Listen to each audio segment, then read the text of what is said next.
I can't tell you how many times I've stepped into environments where people aren't talking to each other. They're talking around each other. And it's just a skill and a great one to be able to be that facilitator, to be the person that brings everyone together, right? They just need someone to do it. Welcome to the B2B Roundtable. I'm Brian Carroll, and we're going to talk about something that people don't often talk about. A company hits an inflection point, the strategy shifts, the buyer changes, and the dashboard shows green.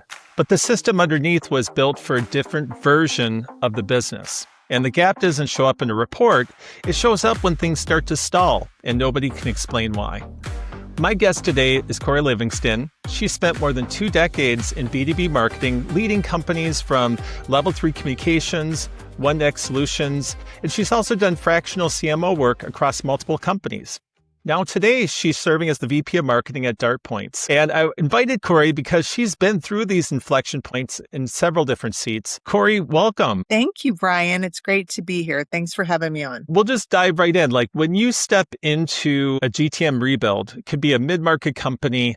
What are the things that you usually see first that dashboards don't show you? When you step into a company that is evolving its strategy, and in my experience, in almost all cases, that evolving strategy is moving more upmarket. So I look at the numbers, you look at the financial reports, you talk to all the right people, and it does tell you what's happening in the business, like how the business is performing, the underlying health indicators.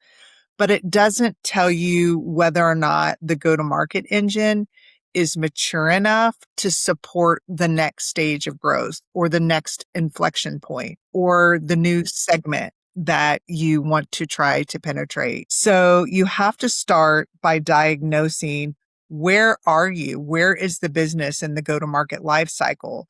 Are you in the build phase, the activate phase, or are you in the scale phase?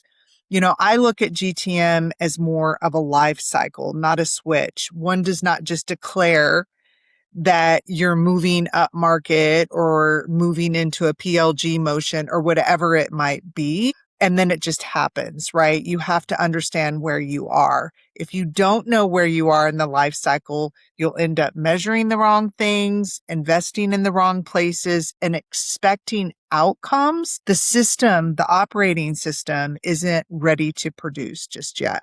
And that makes a lot of sense. I was just wondering, like, could you maybe give an example where you don't have to name the company, but where that like stood out to you and what you did? Yeah. So as I just mentioned, I've worked across many different companies that were working either in an SMB or a mid-market.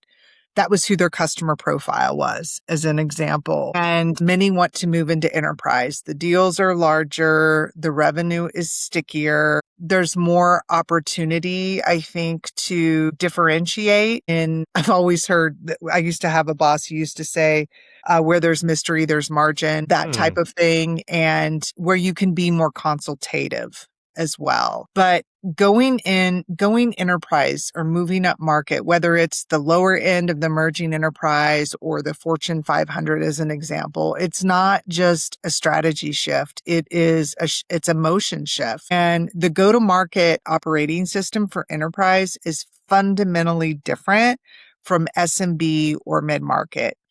If you're in the SMB, and I've worked in that environment, I've worked in environments where companies are pursuing all 3 different segments, SMB, mid-market, and enterprise. But in SMB, buyers move fast. There's fewer people involved in making the decision. The stakes are lower, and the go-to-market engine can rely on much lighter content, simpler messaging, and more transactional motions. You tend to get a lot more inbound, as an example, from an SMB than you would from an enterprise. Enterprise is the exact opposite. The cost of entry and the proof of performance is going to be much higher, not just in what you're going to have to spend, but also in the credibility you need just to get the door open. So again, that burden of proof is heavier because enterprise buyers, They operate in much more complex, in my case, I've always been in the IT and technology sector, much more complex IT environments. And the stakes are much higher for the people influencing or making this decision if something goes wrong. So there's a lot more risk involved. And so they want to make sure that that credibility, that familiarity, it's the old saying, right? Nobody ever got fired for hiring IBM. There's still a version, even in our modern marketing world, there's still a version of that, especially when you go up market. That means your GTM system has to evolve. What worked for SMB and mid-market is not necessarily going to work. It may give you some foundational elements, but it's not going to work. It has to evolve. You need deeper content. You need much clearer use cases. You need reference customers. Have you worked in these enterprises before? I need strong stories, proof points, more orchestrated outbound, much tighter alignment with sales. You're going to be working hand in glove, and a sequencing model, I would say, that matches how enterprise actually buys, which is a more complicated buying journey. How do you tell when a strategy has changed or needs to change, but the GTM system hasn't caught up yet? Comes in, and when particularly in my current role, in my last role, where I had definitely a more, I wouldn't say important role in helping shape the GPM. The first thing that I do is understand the growth hypothesis, right? Walking into the business, the first thing I'm going to do is, what is the hypothesis around how we're going to grow? What channels are we using right now? Are those the right channels? I interview all the executives, the C-level plus everyone on the go-to-market team. And so the go-to-market team isn't just marketing. It is product, it is sales. And my industry, it's also solution architecture. And so really it's that research, it's interviewing, asking the right questions, figuring out where do people think the go-to-market is today? How well is it working? Where is it not working? I'm looking for areas of agreement and also areas of difference, and just to make sure that those areas of difference are not so different that they could undermine the strategy we need to build to take us to that next phase in our growth. So I start there, right? What do we have today? And is that operating system going to get us to the next phase of growth? And I can't determine that necessarily on my own.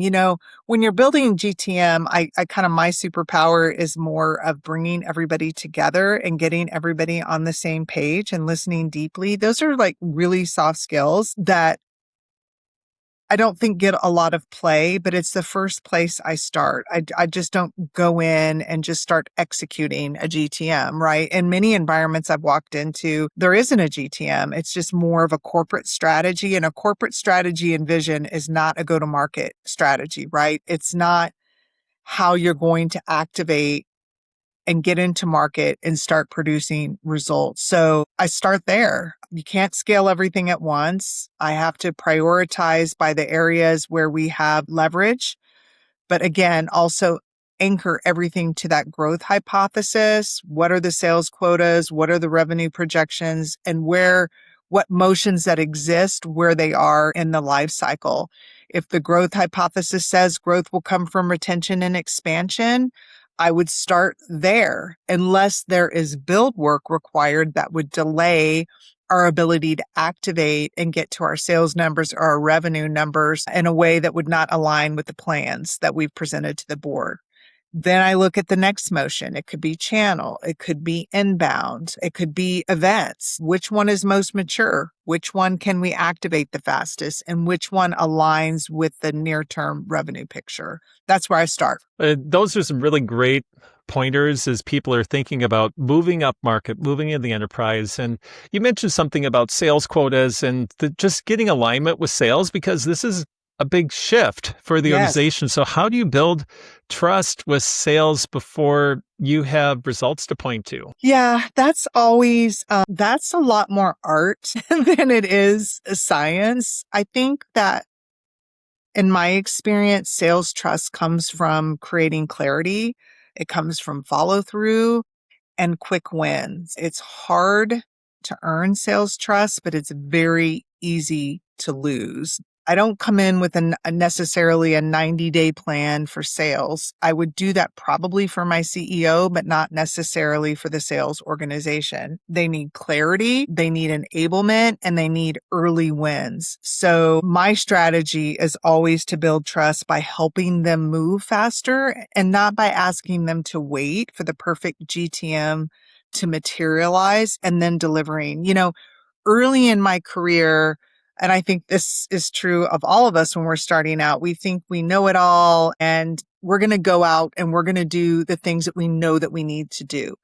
And sales can kind of just wait because that's not the strategy.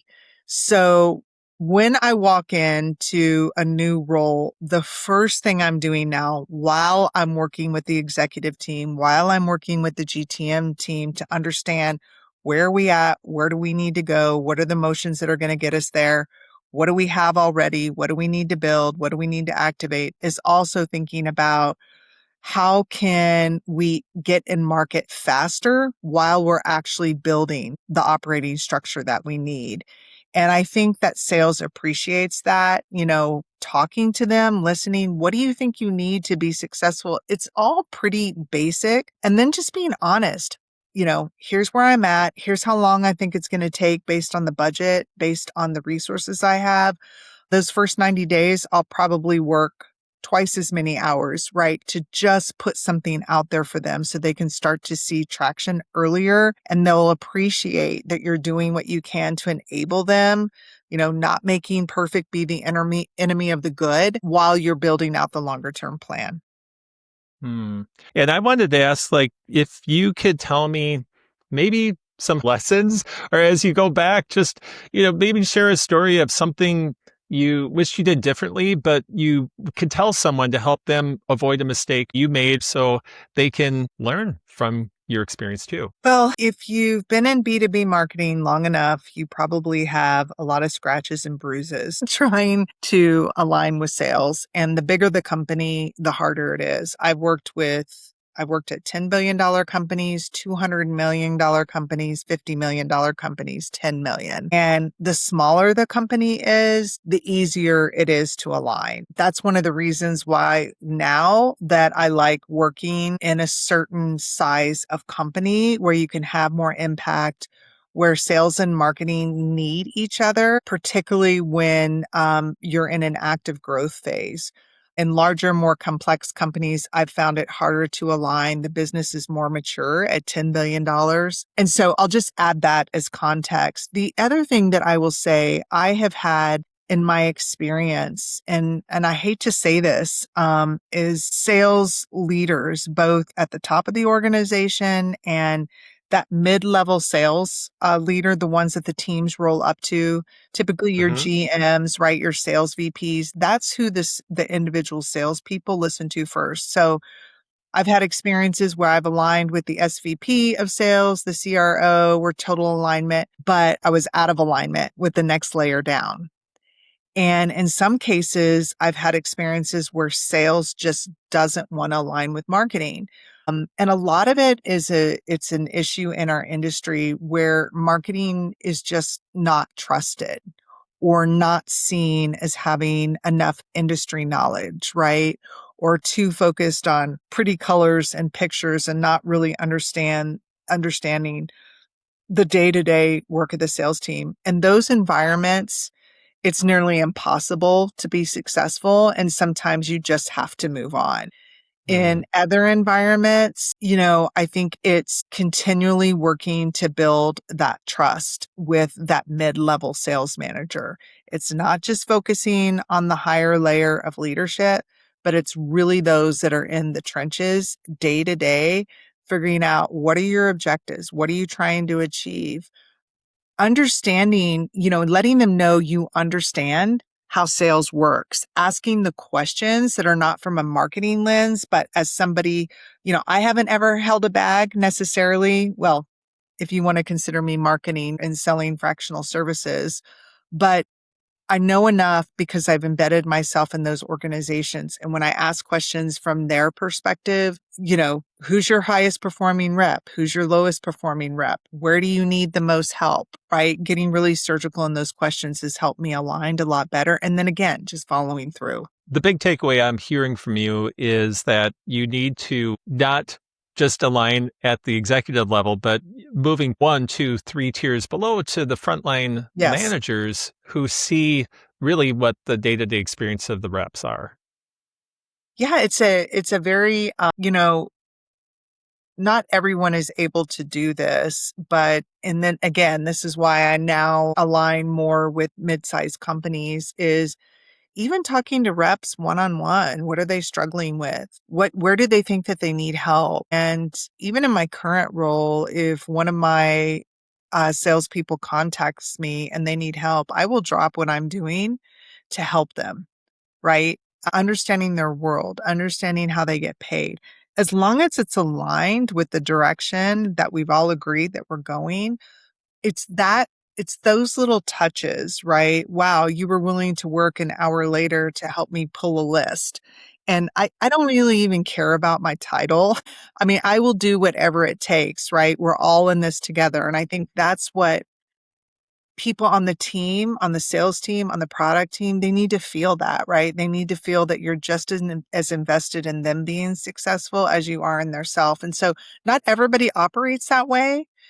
But I think that is something when someone sees that you're willing to just jump in, just, even if it's just writing an email message, they need help on that. Or can you help me, as I mentioned, just pull a list, or no matter what your level is in the organization, those small things actually go a long way in building trust and creating alignment. And I will never stop doing them. What I'm hearing is doing things that help reps have more effective selling time, adding value to their day while you're working on the strategic things you know are going to contribute in the long term, but right now meeting what the short-term needs are too. Yeah, I mean, it's just kind of like those Maslow's hierarchy of needs.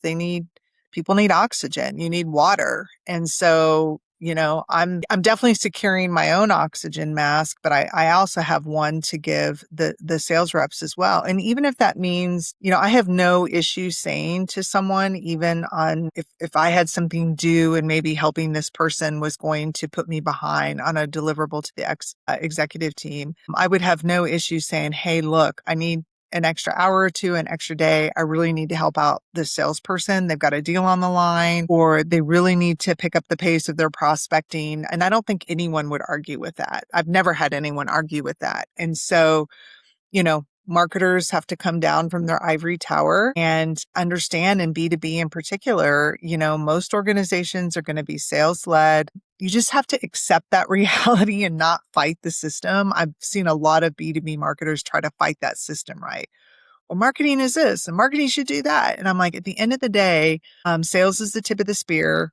As long as we're aligning to the go-to-market, we have to be the foot soldiers. We do air cover, but we have to be the foot soldiers, right? And the recon or whatever it is that they need to help them be successful, not at just the organizational kind of academic layer, but also on a one-on-one. So that's what I always try to encourage and hire people on my team that have that attitude. How do you manage when you have several different motions competing for attention? How do you decide what comes first or what has to wait? Well, once you have the motions built, and I'll go back to something I said earlier, you can't scale everything at once. You have to go back to the growth hypothesis. You have to understand where you are in the life cycle phase. If you're in a build phase, it's going to take probably twice as much time, maybe even 3, to get to the activate and the scale phase. This is not just a decision that I'm making. It's a decision that I'm making as part of a GTM team. I may be facilitating, I may be leading that,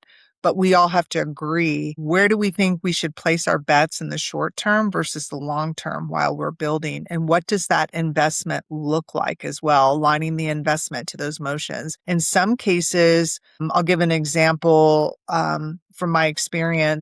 When you don't have a brand in enterprise and it's going to take time for them to understand who you are, to build credibility, you might want to prioritize your channel partners. Big channel partners, as an example, have relationships. They're technology advisors to many of the leaders, the CIOs, the CTOs in the enterprise organizations. So perhaps the best path in the short term is to invest in building out your partner ecosystem, making sure that they're aware of you, aware of your capabilities, attending their events. They're the ones that are going to recommend. It's very rare that a CIO is going to come to a vendor's website, right? They may do a little research, but they're not going to fill out any forms, right? That's just not how their buying process works. And they've got tons of people prospecting them at any given time, right? So that's one thing you can look at. Is that going to be a fast path to revenue? What are the trade-offs, right? Well, now you're potentially having to pay agent commission plus sales commission. So you have to balance all of that. Is it going to be inbound?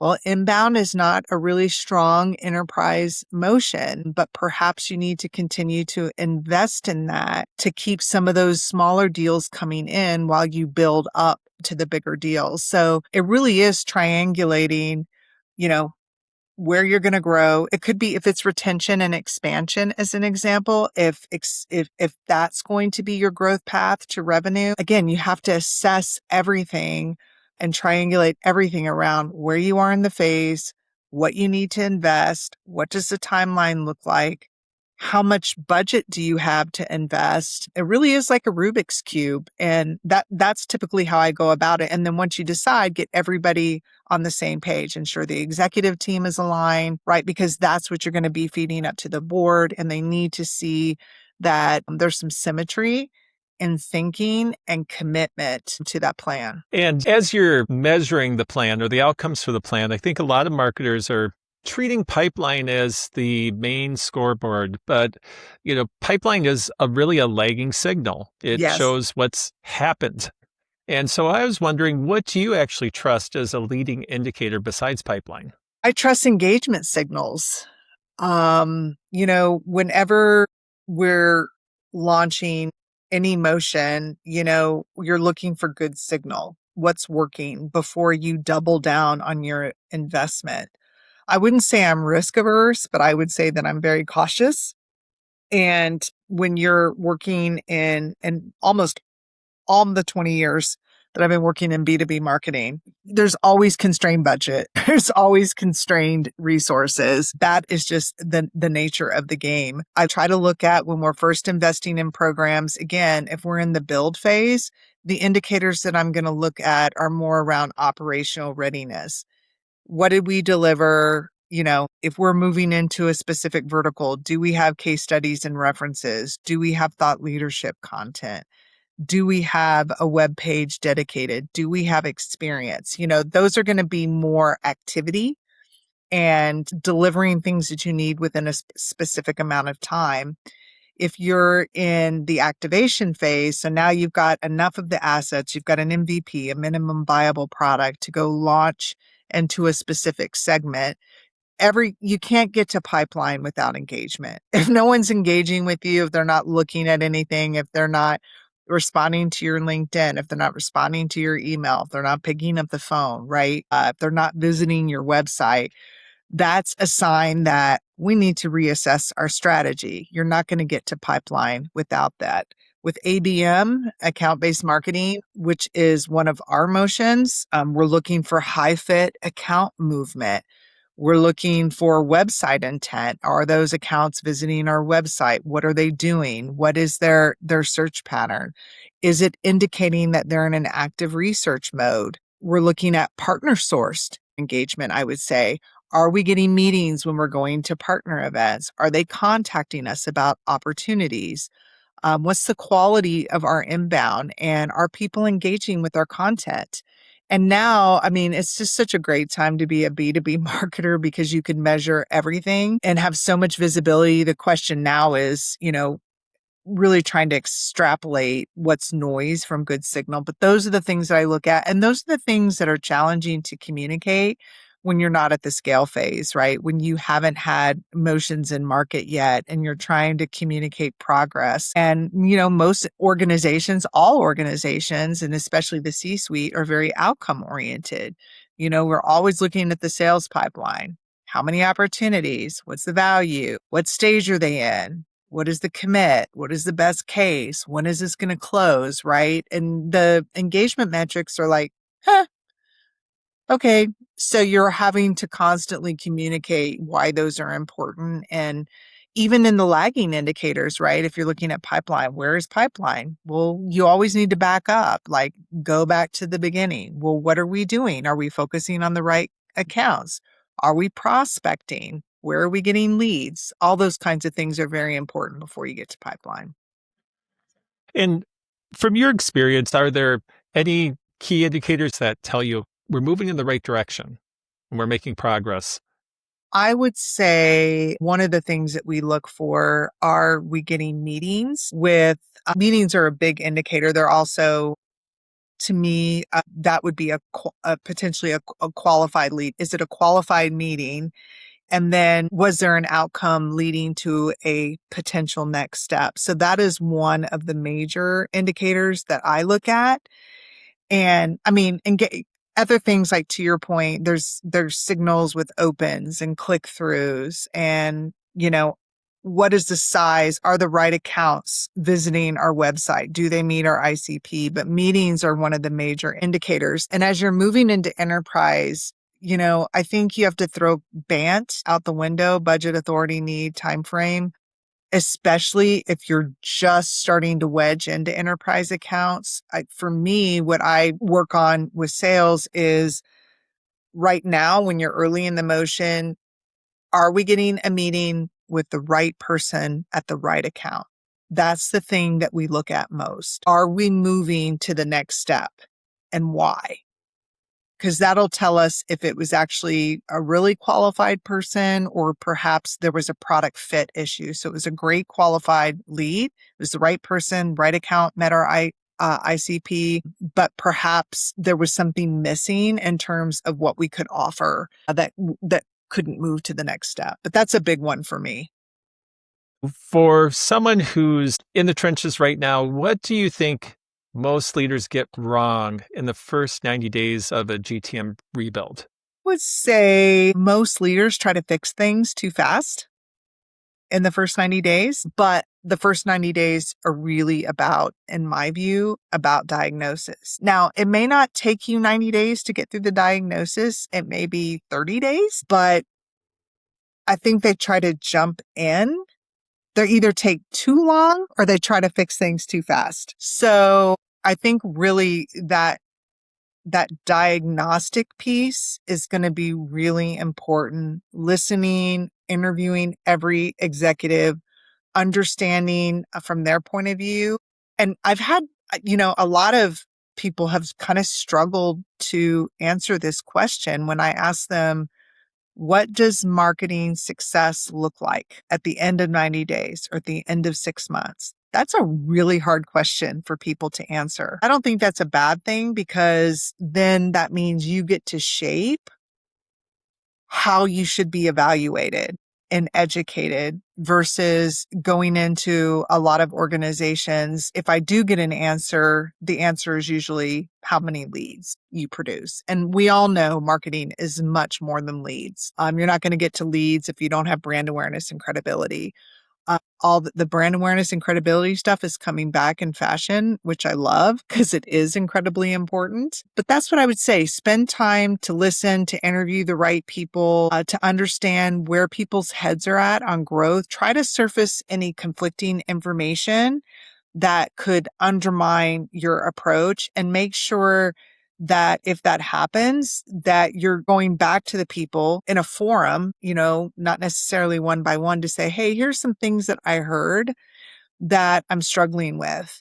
Can we have a conversation about what this means and how we get on the same page? Because if we don't, X, Y, and Z will be the impact. I think that shows thoughtfulness. And as soon as you have that, you can also communicate to your leadership team. As soon as we get aligned on this, the faster that we can move. There can be some low risk things that you can do to move faster. One of the things that I did recently in a recent company was, hey, let's start doing LinkedIn outbound. and let's start testing our messaging. Let's start seeing who's responding, right? It's kind of low risk. There's not a lot of messaging.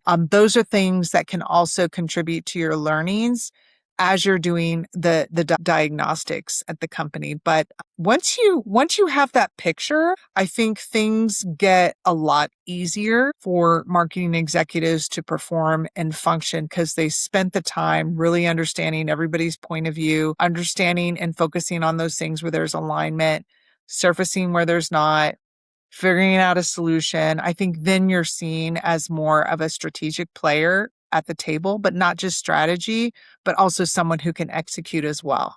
The overarching thing that I'm sitting with is getting clarity and helping your collective team get clarity together.